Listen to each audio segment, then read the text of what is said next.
just running scared.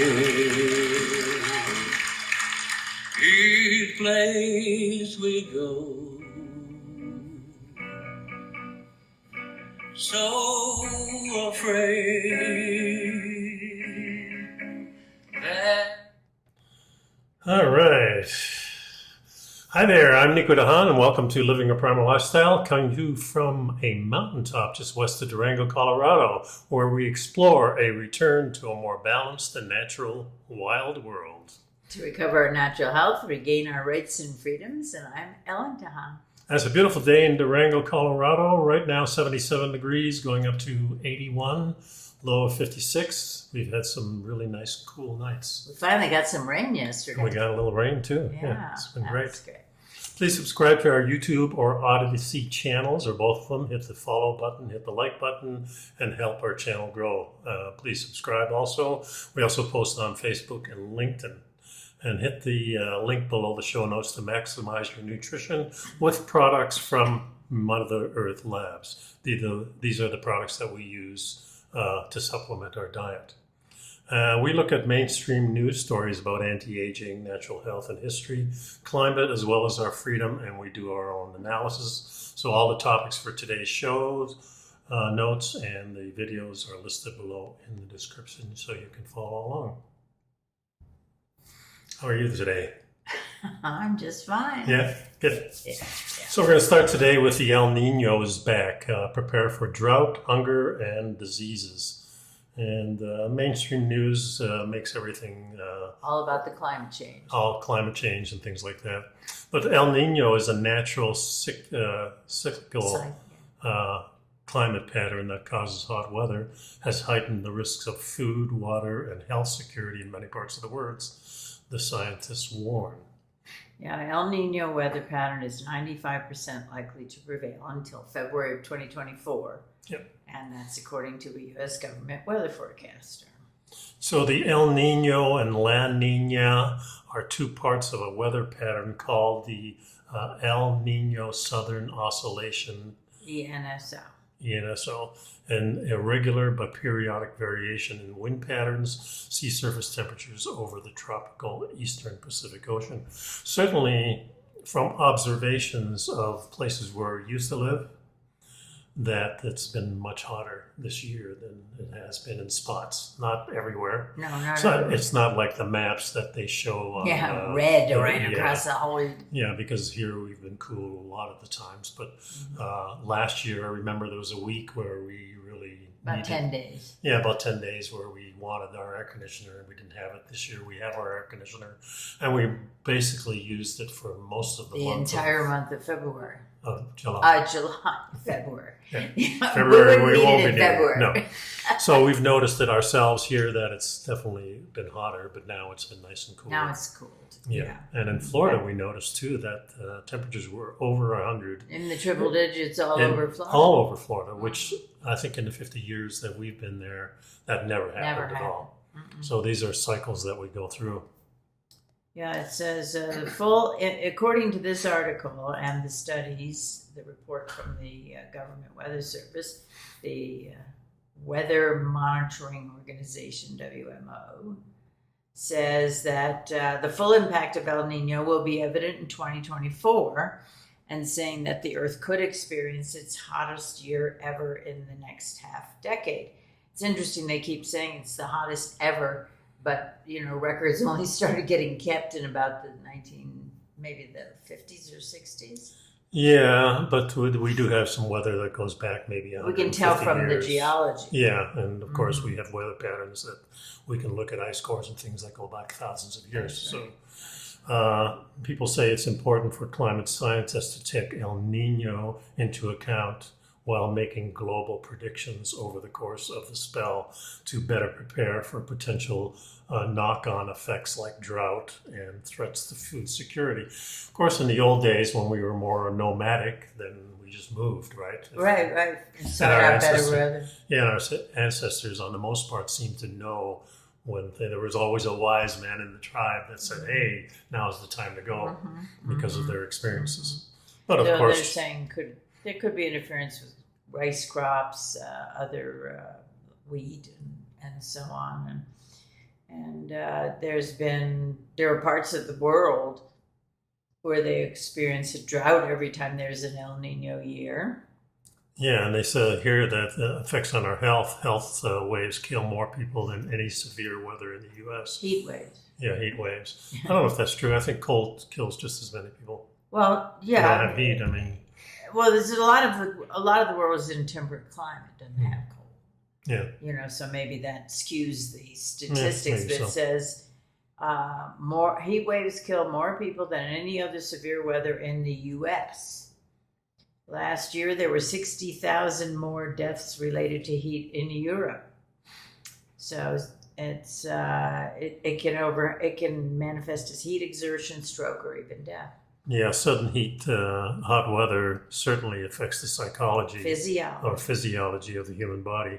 And some studies have shown a correlation between heat waves and mental health problems. But the experts say the most common negative heat impact is the outbreak of vector-borne diseases such as malaria and dengue. I mean, it makes sense. You have hot weather with some water standing, get more mosquitoes than you had before, and malaria and dengue are carried by mosquitoes. Yeah. One of the authors says that El Nino typically manifests through different types of geographically localized events rather than massive global disasters. Yeah. And most of the mainstream media that we talk about is really putting the fear in, God, it's climate change. Yeah, it's climate change or whatever it is. It's political things. They also manifest too. And it says here, El Nino is a natural phenomenon that's been occurring for centuries, but they are thinking that its effects are stronger in the recent decades. Then they go on to my favorite sentence. There is no proven link, but they still make these statements. The experts fear this could be related to climate change. Yeah, well, that's just pouring on the terror. In a sense, it is, yeah. Or it's trendy to mention climate change in all your articles. Well, we certainly hear a lot about it, for sure. So the next article is the Gulf Stream could collapse as early as 2025, studies show. And I found a lot of articles related to this. This is one of the better ones. We mentioned very briefly last week, but this gets a little more in depth. The ocean currents are called the Atlantic Meridional Overturning Circulation. AMOC. AMOC. AMOC. And they say... it could bring catastrophic climate impacts. Yeah. So this is kind of the other side of the coin, because what they're saying in this article is that between 2025 and 2095, with as much melting that's going on with the ice that's on the land, not ice that's in the ocean. Right. What happens is there's a lot of fresh water going into the ocean. It's cold water. And this is going to affect basically the Gulf Stream, which is the stream that goes from the Gulf of Mexico, goes all the way into Europe, into basically Holland and Norway, Northern Europe. And this is what keeps the climate in Europe rather stable and nice and warm. Temperate. Yeah, so if this oscillation stops, then that warm air doesn't come up and that warm water doesn't come up to Europe, and Europe really drops into a cold freeze. But not only that, it means that the east coast of America is impacted. let's backtrack just a little bit here.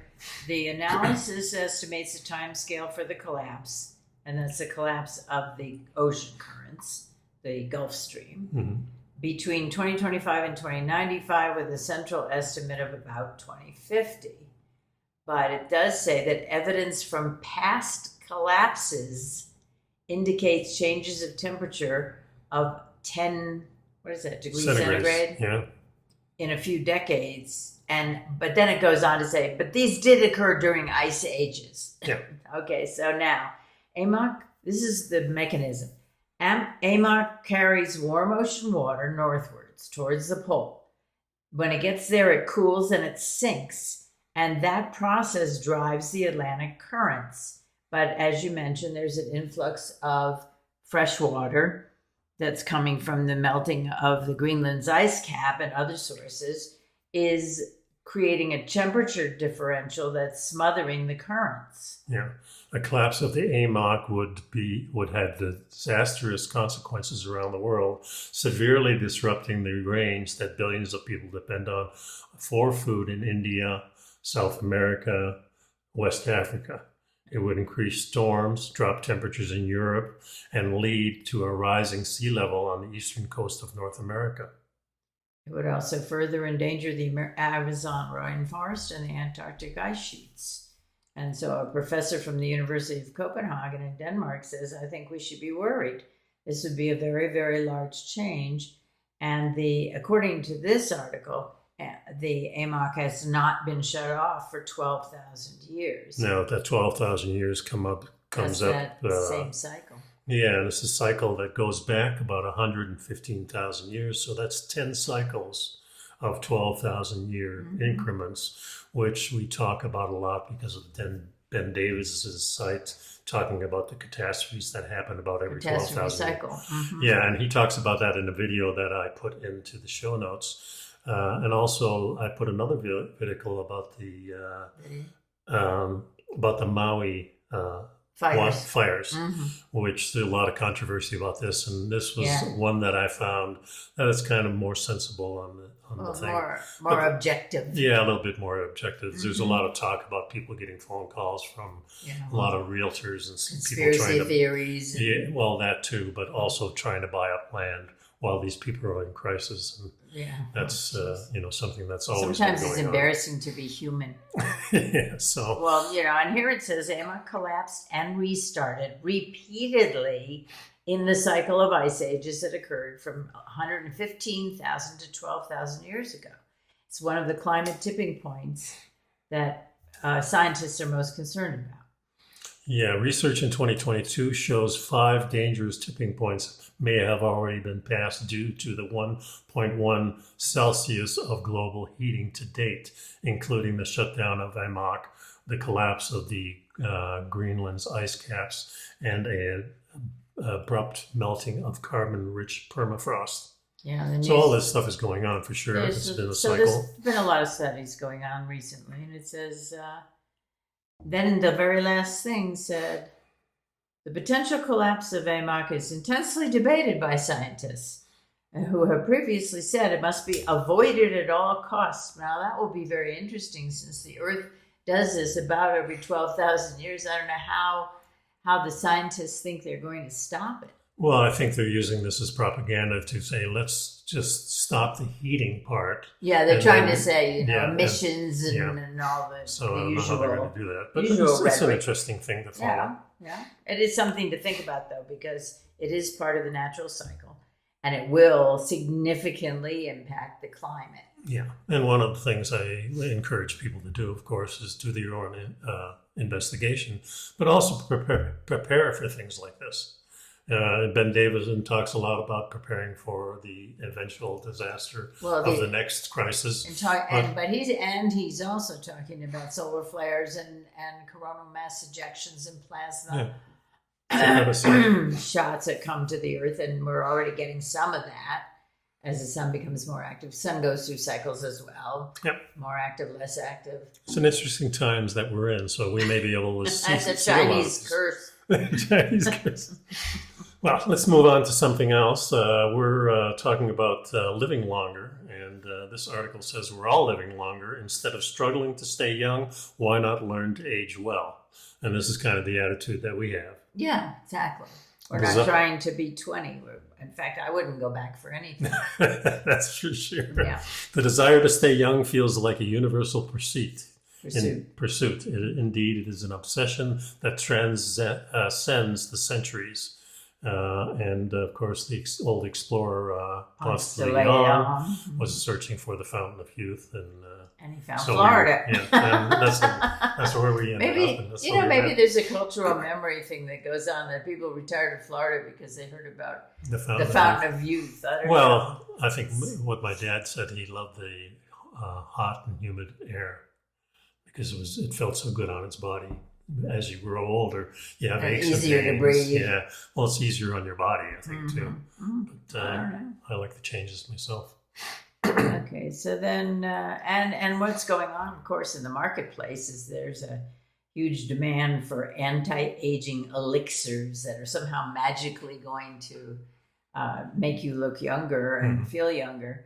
And then they range from widely available skin and hair products to surgical procedures and less common medical experiments, such as a trend for getting plasma transfusions from young people if you're getting older.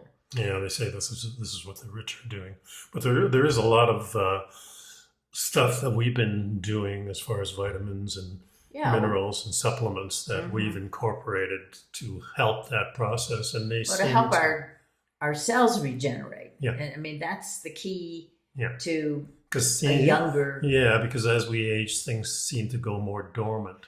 Right.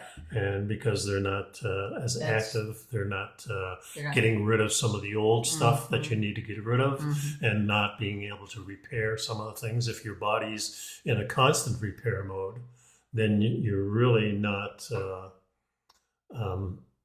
enjoying life as much. You got a lot more aches and pains and things like that. And unfortunately, people seem to accept that as part of the inevitable part of getting older. And in fact, it's a kind of a funny phenomenon that the older you get, the more time you spend talking about your aches and pains with your friends and relatives. True enough. I had some of that when we were with the family, and it's just, I never think about these things. I just do what I can to keep my body as healthy as possible and as vibrant as possible so I can continue living a quality of life. Yeah, it says here that we don't know how to reverse aging, but decades of public health research have created an evidence base for how to live longer.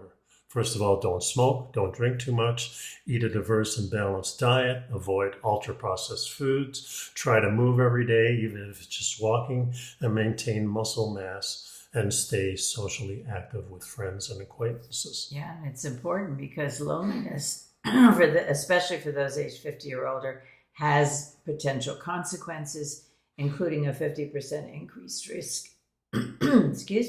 of dementia, 29% increased risk of heart disease, 32% increased risk of stroke, and a significant increase of risk of premature death from all causes.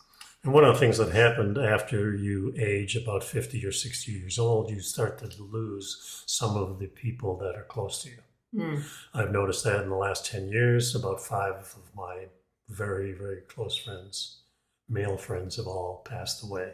I was thinking about that recently, and I was thinking, we came through that generation of time when people weren't taking as good care of themselves as they should have, or experimenting with a lot of things and doing too much drinking.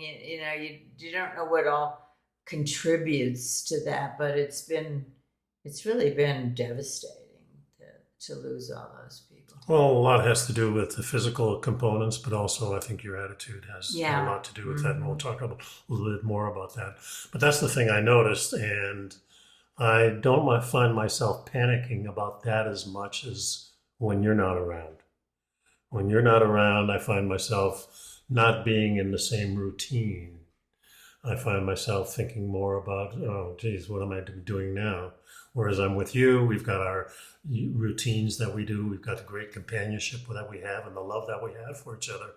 And that means so much. And when you're not there, that connection is, even though I know you're coming back, you don't want to be left alone too long. Yeah, exactly.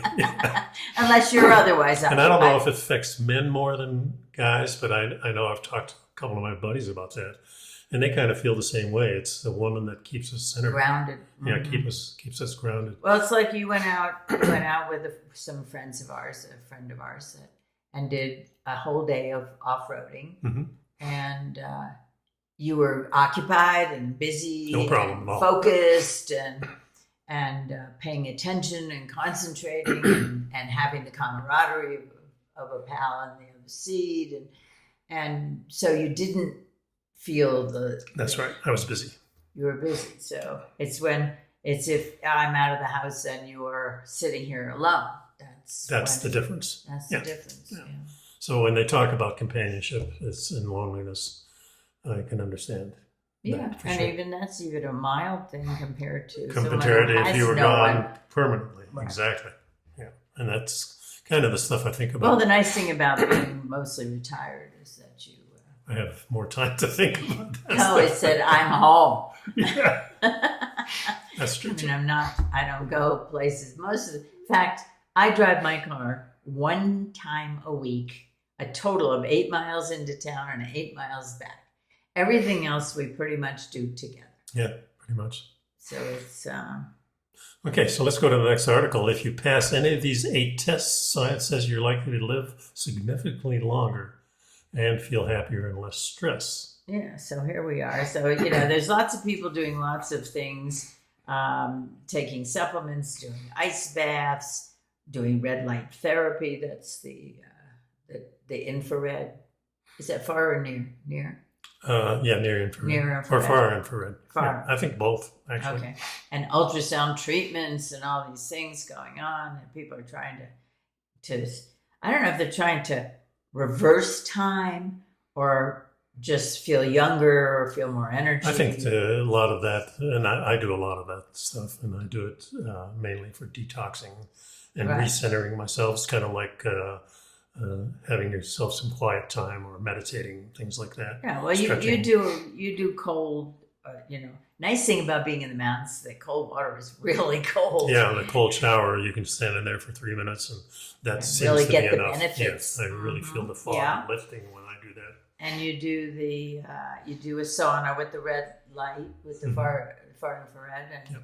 and we don't, and we take the supplements. So but we're not doing it to become young. We're doing it to age gracefully. Yeah. And There's feel plenty- good while you're Yeah, doing it. it says here there's plenty of evidence that embracing the following habits can help you live a longer, healthier life. For one thing, just being able to pass any of these quick tests, the push-up test, the walking test, the Right. sitting rising test, and grip strength test correlates with a low risk of early death. Lower Mhm. risk, yeah. Mhm. So those things are just normal things that your doctor would use to see how well you are as physically. Yeah, your balance, test your balance, and so on. All right, so the first one is you exercise. So it says that research has determined that, what does it say? That according to researchers, the goal is 7.5 metabolic equivalent exercise hours, which is a fancy way of saying walking up a flight of stairs counts as 4 minutes, even though it may only take you 15 seconds. So other researchers determined the most favorable running regimen for reducing cardiovascular mortality, 6 miles a week, broken down into 3 running days per week. And that's even walking Yeah, has the same walking is just benefit. good. You don't have to What type run. of exercise you do determines less It on. matters less.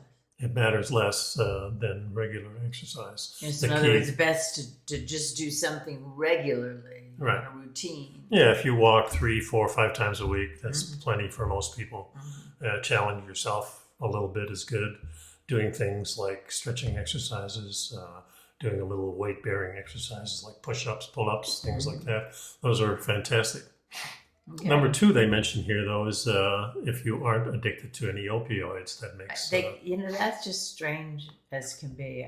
I guess opioid addiction has become a prevalent. pandemic, Yeah, basically. no doubt about it. And most of it these days is not the going to your local dealer, it's going to the drugstore. Right. Yeah. Yeah, and doctors are prescribing them and whatever.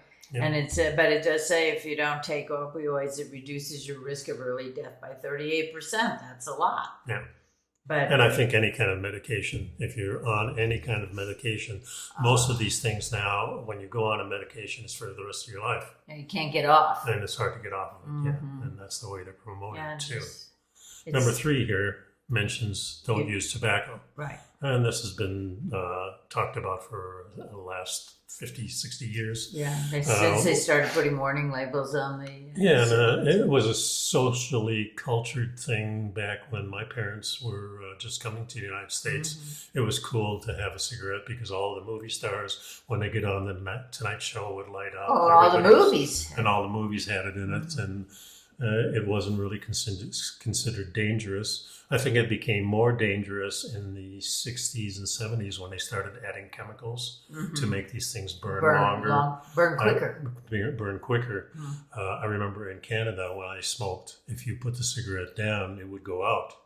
Where when you went to the United States, it would just burn. All the way through. Yeah. So it was just accelerated, and those accelerations were really a lot of things that caused cancer. But we know that's accelerants, yeah. But now, so there's two things in this particular section. One says if you've never used tobacco, risk of early dying drops by 29%. And then if you do smoke, quitting smoking reduces your risk of death, and it can add up to 10 years to your life expectancy. Yeah, I think they're. And of course, smoking is liver, lung damage. Yeah. And also emphysema, COPD, pneumonia. It's also your body's fighting all those chemicals that you're getting in your body, and then does it have time to do other repairs? Who knows, right? Right.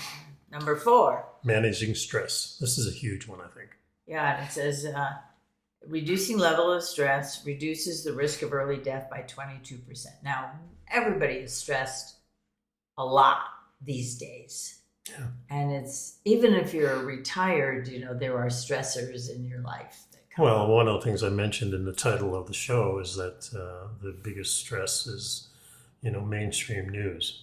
Yeah, well, the information that you're getting, the biased information and the information that's manipulated so that it's not accurate or it's intended to scare you. Yeah, it's like the headlines. There's always that catchy headlines that make you want to read things. Headlines have become clickbait. Yep. Oh my God, I got to read this. And then it's nothing like what the headline said. Right. But it still spiked your adrenaline there for a minute. Yeah. So one thing, of course, getting good sleep is really important, but also having an outlet that you can talk to a friend. Somebody or a counselor. There are lots of options available on the internet now, and programs that you can actually talk to somebody from your home in privacy. Yeah. They define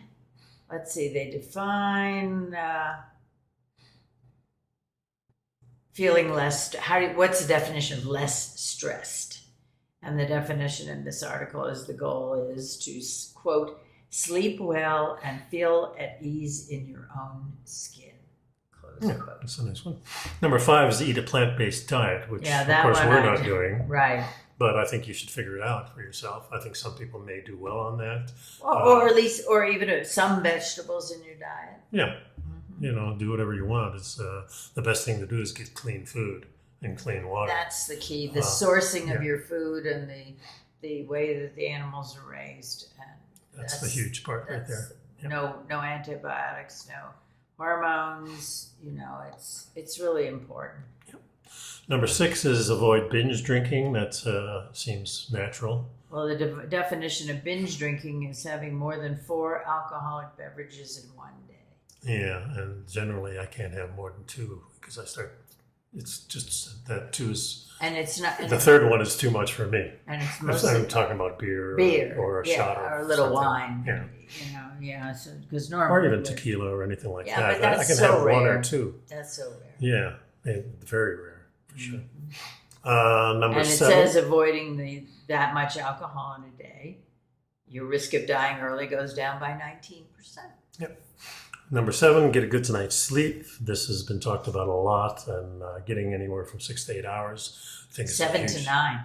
7 to 9 is what it says. Yeah. Well, if that's not enough, studies show getting only 6 hours of sleep makes any task that requires focus, deep thinking, or problem solving a little bit harder. A lot harder. Yeah. And then where attention and reaction time are concerned, sleeping only 6 hours is like drinking a couple of beers. Sleeping only 4 hours is like drinking 5 beers. That's interesting. Yeah. Other studies show that sleep deprivation makes completing any activity that requires multiple steps much more difficult. Yeah. Wonder if they go to the colleges to find out these Well, experiments. they say the problem is more prevalent among young people who are, kind of. Well, that's probably where the studies took place. It's easier to get a college kid to drink 5 beers than you and I, right? Number 8 is have a positive social relationship, and this is what we talked about a little bit earlier. Now, this is interesting to me because it points out that you're better off with a few. Well, let's just go through it. It says that might even be. It says having a few really good friends reduces your risk of dying by 5%. But that may even be understating the impact. There was a 2005 Australian study that said close relationships with children and other relatives does not have the impact, a significant impact on how long you live. But people with the most friends tended to outlive those with the fewest by 22%. And the problem is, of course, as you grow older, your friends start to disappear. Yeah, well, no. So you have to make new ones in a sense. Yeah, but that's fine. I mean, the key is having some kind of personal relationship, somebody you can talk to. And so one of the things that I feel lucky about is that you and I have always had friends that are younger, middle-aged, all different, all different ages. So the younger ones tend and to stick for around me, a little longer too. Well, but for me, the family ties are important. I think so too. Well, remember, we discussed many times how we're so segregated in our society today. Yeah, isolated. Isolated because we don't have the young children, we don't have the old people next to us, and so you're hanging out with people that are more like you instead of the diverse. No longer can I go to my grandfather and say, "Hey, how's it going? Let's chat." Yeah. Well, right, but that's the cycle of life. You're supposed to learn all those lessons. But I had that. Yeah, and but I think a lot of children don't have that today. Oh, today, yes, Yeah. yes. We were fortunate. Yeah, we did sure. have. In short, it says here the key is to. Well, wait before you get to that. Okay. Clinical review of nearly 150 studies found that people with strong ties, with strong social ties, had a 50% better chance of survival, regardless of age, sex, health status, and cause of death, than those with weaker ties. The health risk of having few friends was similar to smoking 15 cigarettes a day, and more dangerous than being obese or not exercising in terms of decreasing your lifespan. And they say, does that mean you have to have 100 friends? No. You just need 2 or 3 really good. And then there are people who are fun to be around, aren't necessarily people you see all the time. But then it's mutually beneficial relationship and share common interests. Yep. So the key is to nurture the most important relationships in your life, as you're more likely to live a longer and a happier life. Yep. Speaking of happy times, is our son's birthday is tomorrow. Thought we mentioned that. Happy birthday! Happy birthday, David! It's going to be 50, poor guy. He's at 51, I think. He's in Orlando with a whole bunch of females. Yeah. Yeah, they're having a blast there. The whole family went. The small princesses to his sisters and his wife. Yeah, more females in that group for sure than. Well, he's the only. He's the only man. Well, except for the young kids, I think. Right. So we have Leon. Anyway, David, happy birthday, 51. You're getting there. You don't have to tell his age. Well, I think proud of it. A 50-year-old son, and he's my youngest, so that's pretty cool. I'm happy about that for sure. Yeah. And like we said, we need to embrace our age. I'm going to be 79 next month. Mm-hmm. I'm embracing that, and pretty much to 80. Well, first of all, what option do you have? Well, you don't have any the alternative is there's no more birthdays. That's not what we're looking for. Yeah, and it's only a number. That's right. And the next article really hits home with the physiological immune system.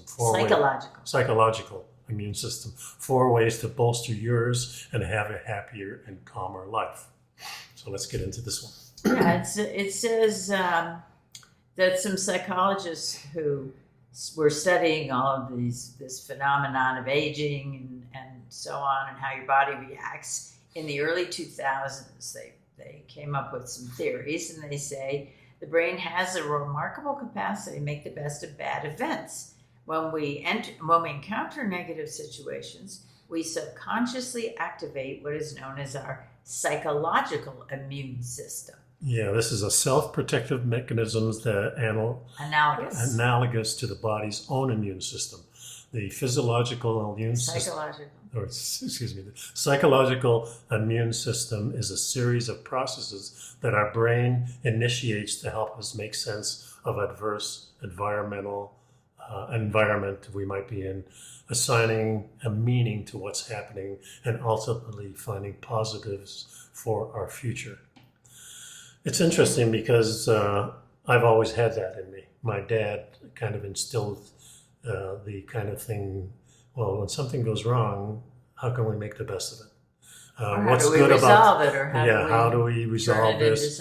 It's turning things into something. I call positive. it creative problem solving. Yeah, and that's it's also part of sales training. Exactly. Because you don't want to be bummed out when people say no. Mm-hmm. You want to take that as a challenge to say, well, what can I learn from this? Or here's one no out of the way. I know the next 10 no's, I'm going to get at least 1 or 2 or 3 yeses. Mm-hmm. And psychologically, that'll help you knock on doors or meet people. And well, it also gives you an attitude that doesn't. I mean, if you show up at a customer's house or business and your shoulders are sagging and your eyes are sad, and because you've gotten so many no's, it's they're going to read that, and they don't want to do business with you. But I mean, for me, it was creative problem solving for my clients, and it was, okay, we can't do that, but here's what we can do. Yeah. And that would be my focus all the time. So the psychological immune system is an incredible buffer against the inevitable stresses of life, the author says here. Doesn't prevent bad things from happening to us, but if we can learn to develop it, we can put our brains back in control and monitor our own responses. You tend to react negatively when something happens. If you think back about all your memories, there are an awful lot of memories that are connected to traumatic experiences. Mm-hmm. There's not a whole lot of memories that are connected to positive experiences. I like to tell the story of how we met because it's so positive for me, and I get to relive it, and it helps me. Yeah. And but it's a matter of, you have to be able. How do you get your brain to stop circling around the negative stuff and shift gears?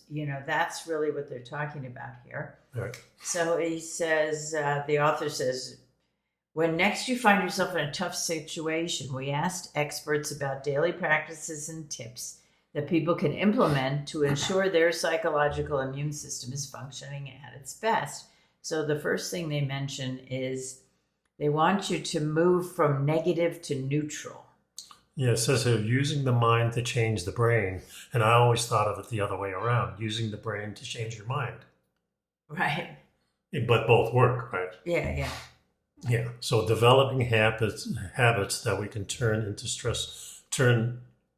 to in stressful situations. One technique is to change the narrative we are talking to ourselves about, since our beliefs can be very powerful in shifting our mindset.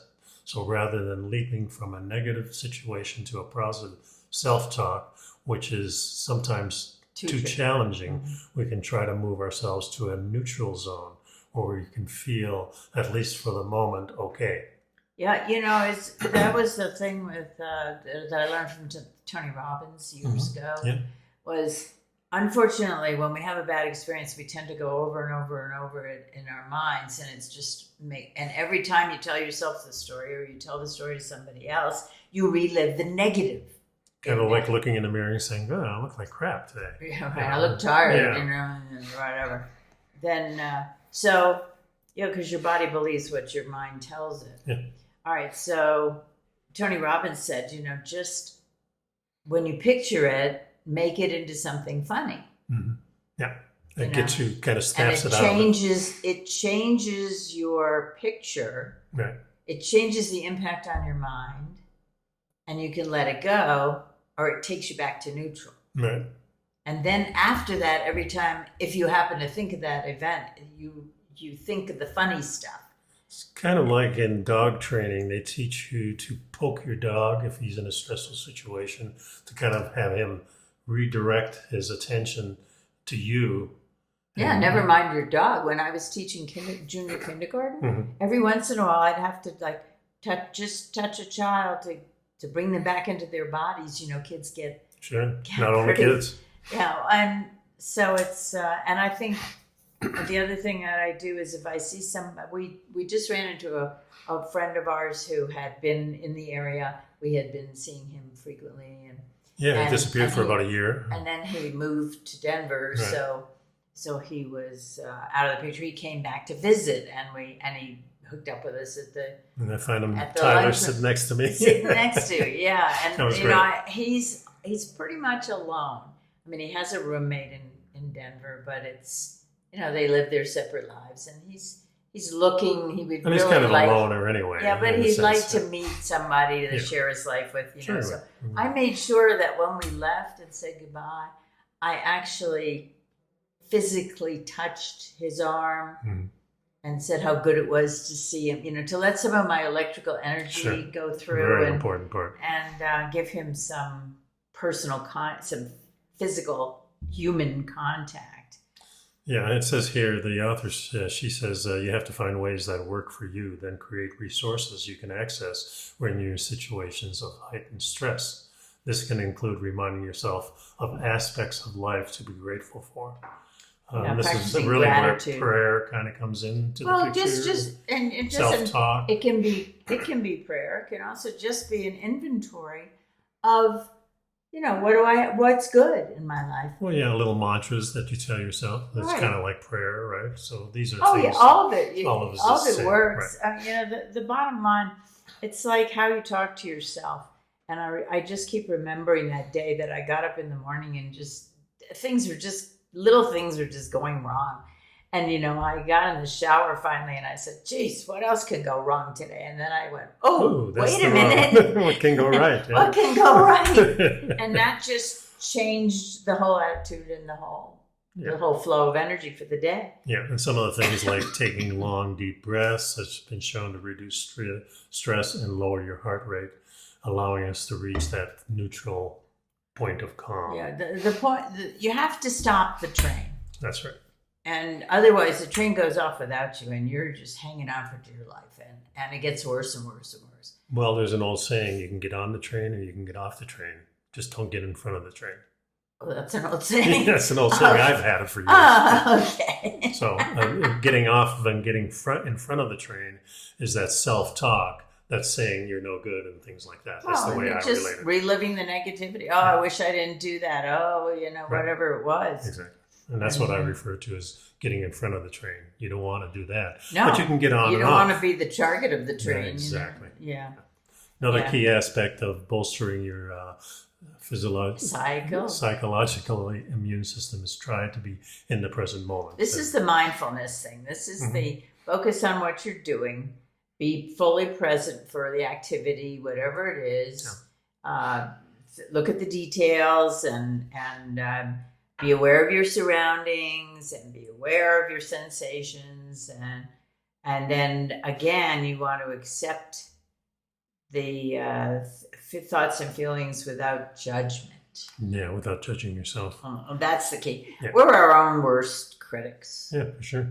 And they talk about sleep here, of course, but they also talk about finding your meaning. Life is often unpredictable and full of moments that can destabilize us. And this is later on in life, especially when you retire, like we are.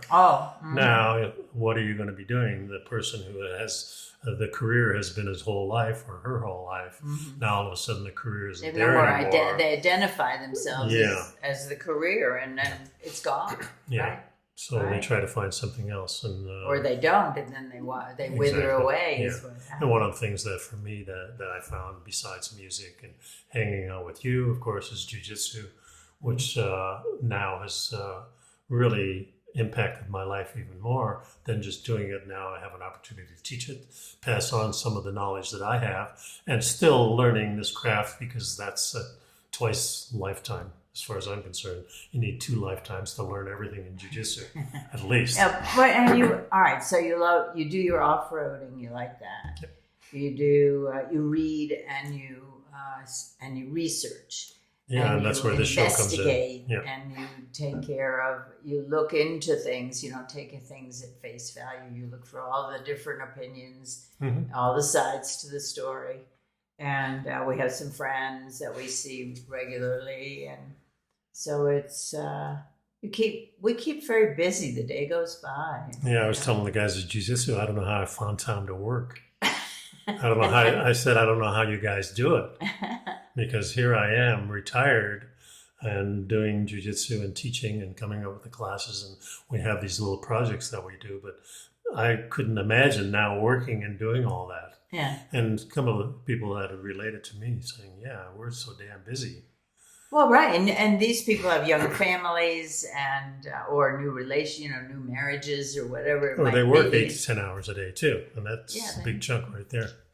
So the last thing in here, I think it's the last thing, is practice acceptance. Compassion is the key to your immune system, especially your psychological immune system. Yeah, and it's important to again, mindfulness comes into it because you want to be in touch with your emotions. If you're feeling sad, feel sad, and look at why you're feeling sad, and see if there's something you can do to change that or to alter the situation or your behavior. But understanding that it's okay to be sad sometimes. And also to be enough in touch to say, you know what, I'm anxious, I'm sad all the time. I need to get somebody to help me. Yeah, acknowledging it. And if we don't acknowledge the difficulty of your emotions, you might fall into the trap of toxic positivity. There's an interesting concept. Yeah, a relatively new psychological concept. Every time you read physio, you say psycho. And every time you read psycho, right? It's well, interesting. I'm kind of a psycho. No, you're not. A relatively new physiological, psychological concept. Toxic positivity is the pressure to remain upbeat no matter how tough the situation is, which can really make it harder to cope. Because you're suppressing your natural emotions, and you're not acknowledging, and you're not dealing with them. Yeah, so you want to be positive, but the negative takes over so much that you get anxious for it. I guess that's what they mean. Well, if you're pretending that everything's okay, I mean, there's even commercials for pharmaceuticals to, treat anxiety and depression. Yeah. And we don't want to be popping pills to do that if we can possibly avoid it, but we don't do that. But, you do what you have to do to get through the day. But it shows a picture of a woman holding up the stick with a smiley face on it, and when she's walking around talking to people and pretending that everything's okay. Yeah. That's not healthy either. I mean, that doesn't. You have to be yourself, and you have to acknowledge what's going on with you. Yeah. Well, one of the greatest things that always has helped me is the breathing exercises. And this next article addresses that. Can breathing exercises make you physically and mentally healthier? And there's a lot of ranges of different breath work that have gained popularity in recent years. Wim Hof, of course, doing...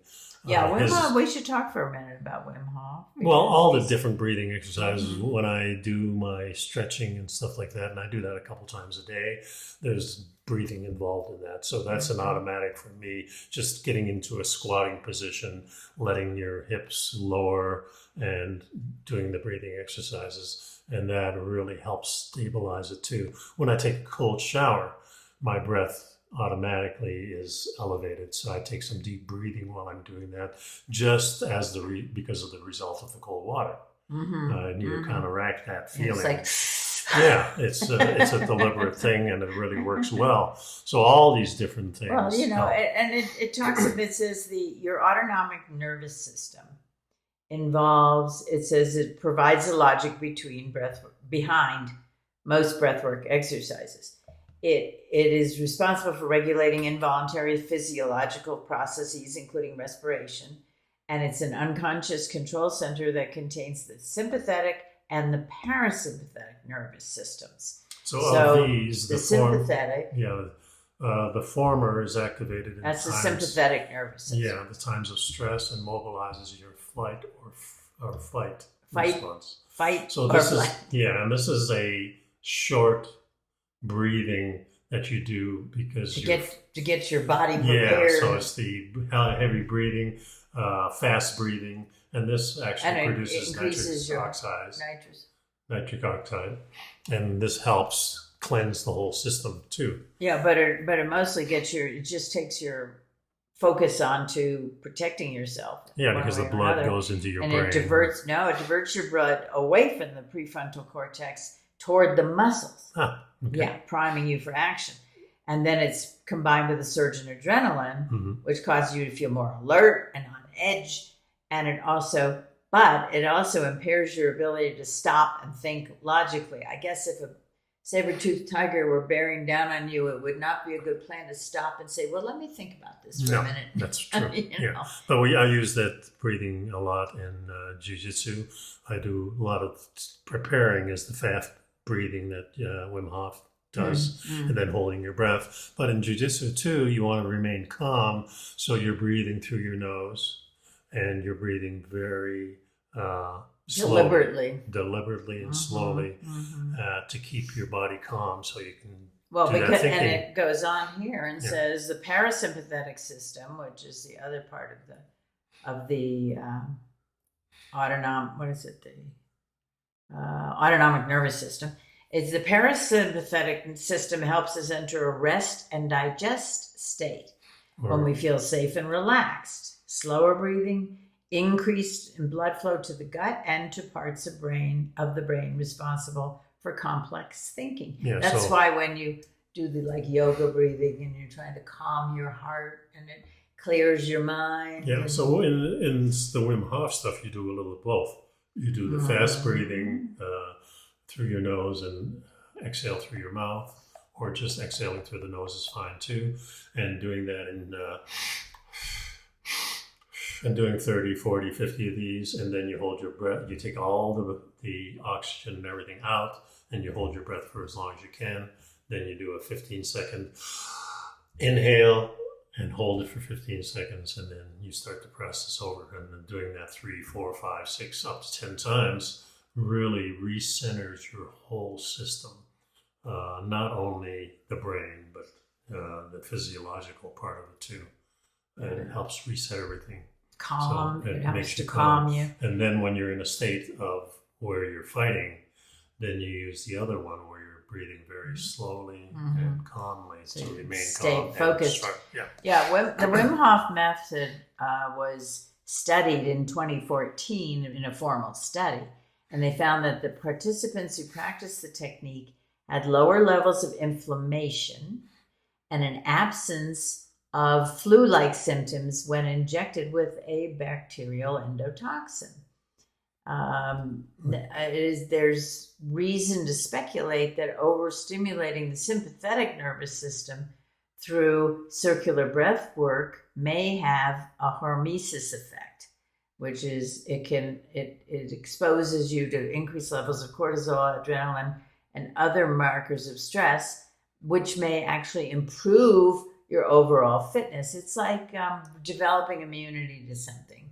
When you have small doses of the hormones, it helps you strengthen the effects. And adrenaline, when I had that toothache for about 2 weeks. 3 weeks. The only time that it didn't hurt and I didn't take any medicine was while I was rolling and teaching jiu-jitsu, because the adrenaline is something that help counteract the inflammation. Yeah, so that's huge. Yeah. So the author says there are quite a few studies that show clinical benefits of the more intense practices like holotropic and consciously connected breath work. And the studies are small, but the author says, the investigator says, they're reasonably well done. They're consistent with each other. So her position is that depression goes down, anxiety goes down, and self-awareness goes up. Death, anxiety, and PTSD, everything goes down when you're doing the breath work. Yep. I encourage everybody to do that for sure. So another article here, we talk about sleep. And is your sleep schedule affecting your gut health? And I think This is it's an interesting article to read, and I think the bottom line is that they encourage you to try and get a schedule of sleeping. right. And go to bed around the same time, get up around the same time, 7 days a week, even if you're not on a schedule, if your weekend is different, still go to bed at the same time and get up at the same time. And I know we have a Sleep Number bed, and the app tells you you were within your best hours of And sleeping. those apps are kind of weird sometimes. Yeah, they're fun. Yeah, sometimes I have the greatest sleep in the world and it says I've got a problem. Is it 42%, Yeah, or something something? like that. But one thing my parents told me when I was very young, and I don't know if it was just to encourage me to go to bed early, but my mother and father always told me the sleep that you get before midnight counts as It's double. more. Yeah, I remember. I heard that also from, I think Deepak Chopra said that. as well. Yeah. But it was funny because during my teenage years, I always wanted to stay up late. And then as I got older and starting in about my 40s, I went to bed earlier and earlier. And no Well, you longer- get up, it depends on what you're doing in the morning, and it depends on a person's schedule and their Well, body that rhythm helps as too, well. sure. Yeah, no doubt I mean, if about you it. have to get up at 5 in order to be teaching a class at 6:30 in the dojo, Mhm. and you get up without an alarm, you just set your brain to say, I'm getting Yeah, up I've at always 5. had that ability. Yeah, and I mean, but that means that you went to bed probably around 9 o'clock the night Yeah, before. 9 or 9:30 Yes. is usually my bedtime. Yeah, so that's 8.5 hours of sleep. Yeah. Because you fall asleep immediately. And, Pretty much. Yeah. Yep. So, and it's they also say don't eat a lot of food late at night. Before you go to bed, 2 to 3 hours. Says finish eating at least 2 or 3 hours before you go to bedtime. They're talking about helping your gut, because when Yeah. you sleep is when you. Yeah, if you're digesting food, then you're not being able to repair your body. Right. So that's the important part there. Yeah. Mhm. So the next article is kind of interesting, and this is the reason I came up with the whole sleep. Twitching when you're falling asleep. The Yeah, doctor Jeff, has you news have for that you. experience. You're just about to doze off, and all of a sudden, it's like A you big jerk, twitch. you jerk awake. Yeah. Every once in a while, I have that. Yeah, so They call them hypnic jerks. yeah, and these are hypnic jerks or sleep starts, are involuntary muscle contractions that some people experience when they fall asleep, and they feel like muscle twitches. And it And they're could, trying to figure out why does that happen? well, the old story was always that we used to sleep in the trees like the monkeys did, and the twitch would help us not fall. Yeah, if you start to fall, you twitch yourself away. Exactly. Yeah. So that was the old thing. So it says here Interesting. I that never thought of that. we don't really know why it occurs, but there's a few interesting theories, the author says. Some believe it's a byproduct of evolution, where our bodies experience muscle relaxation as the potential to fall out of a tree, and it jerks them to ensure that they're still safe. It says there's evidence that stress, anxiety, caffeine, and exercise can cause or make them worse. These jerks. I don't know. It's Yeah, I still find myself twitching now and then, yeah, but but not not much. often. Mm-mm. But I guess I'm not in the tree very often. So. Maybe that's it. I don't know, but it was an I interesting think thing. we're running out of time here. Yeah, that's pretty much it too. I put that other video in there about the Maui fires, and Okay. it's a pretty conservative one. He talks about it. The Tries biggest, to be objective. yeah, it was pretty objective. A lot of people were saying direct energy weapons were used and things like that. Seems a little far-fetched. But he talks a lot an about unfortunate confluence of a whole lot of things all at the same time. yeah, and he talks a lot about the agriculture, the Doyle pineapple, Dole.